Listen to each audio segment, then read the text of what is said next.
తన స్నేహితులందరూ వస్తారు. వ్యవహారాలు మాట్లాడగలరు. అవన్నీ సత్యానికేం తెలుసు? అందుచేత సత్యం గుట్టు ఈ పాటికి బయటపడి ఉంటుంది. సత్యం గుట్టు బయటపడితే తన విషయం సులభంగా రుజువు అవుతుంది. ఈ ఆశతో సూరయ్య ఇంటికి బయలుదేరాడు. బడి నుంచి ఇంటికి చేరిన సూరయ్యకు కడుపులో మాడిపోతున్నది. ఆయన కోసం వంటలక్క కూడా వాకిట్లో కనిపెట్టుకుని ఉన్నది.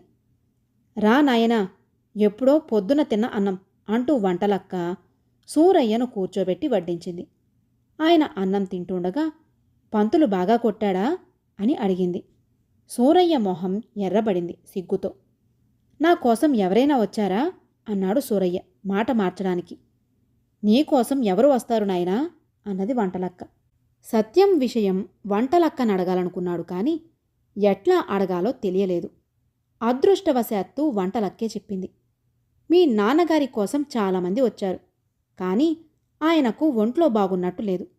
ఒకరిద్దరిని చూసి మరెవ్వర్నీ చూడనని పోయి గదిలో ముసుగుతన్ని పడుకున్నారు అని చెప్పింది వంటలక్క. ఎవరెవరు వచ్చారు అని అడిగాడు సూరయ్య. వంటలక్క 2-3 పేర్లు చెప్పింది. సూరయ్య ఆదుర్ద జాస్తి అయ్యింది. గబగబా తిండి పూర్తి చేసి తన గదికి వెళ్ళి తలుపు తట్టాడు. ఎన్నిసార్లు తలుపు తట్టినా జవాబు లేదు.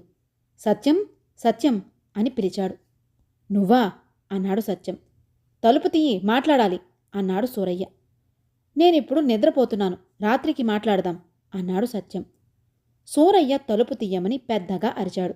కానీ నౌకరు వచ్చి సూరయ్యను రెక్క పట్టుకుని కిందకి లాక్కొచ్చాడు. నీ సంగతేమీ బాగాలేదు. అల్లరి చేస్తే మీ నాన్నగారు మక్కెలు విరగ్గొడతారు అని హెచ్చరించి నౌకరు వెళ్ళిపోయాడు. సూరయ్యకు ఇంకో ఉపాయం తట్టింది.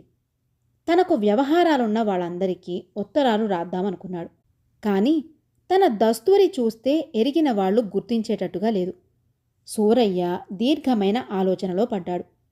ఎటు చూసినా తప్పించుకునే మార్గం లేదు. మళ్లీ కాసేపటికి బడికి పోవాలి. సూరయ్య తన సొంత విషయమే ఆలోచిస్తాడా, ఇంటి వ్యవహారాలే ఆలోచిస్తాడా? సత్యం రహస్యం బయటపడే వరకు తన సంగతి ఎవ్వరూ పట్టించుకోరు. అంతదాకా తను ఎక్కడికైనా పారిపోతే చాలా చిక్కులు వదిలిపోతాయనిపించింది. ఈ సంగతి సత్యానికి తెలిస్తే పోనివ్వడు. డబ్బు దొరికే ఉపాయం లేదు. డబ్బు లేకుండానే పారిపోదామనుకున్నాడు. వంటలక్క గాని ఇంట్లో నౌకర్లు గాని చూడకుండా ఇంట్లో నుంచి బయటపడి స్టేషన్ కేసి నడిచాడు సూరయ్య.